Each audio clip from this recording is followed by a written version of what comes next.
သက်တာတဲ့မှာလူအင်းတွေအဖြစ်ပေးမှုပါ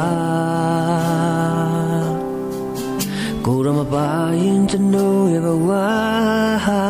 ရေခိုးလို့ရမဲ့လို့ဖြစ်နေကျွန်တော်တောင်းတဆုံးကူတော့အချိန်တွေတိုင်းကျွန်တော်ရဲ့ဘဝတဲ့မှာ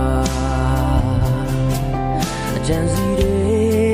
အားစီစေမှုပါကိုတော့လူဆောင်နိုင်ဖို့တွေ့အနှုတ်ဆက်တာစီတွေကြော်လာဖို့အသင်ပြီးကျွန်တော်ကိုဆုံးမပဲဖြစ်မှာလူရဲ့ဆုံးကိုတော့ရဲ့စကားတာကျွန်တော်ကြားခြင်းနေရဲ့တိုင်းအတွက်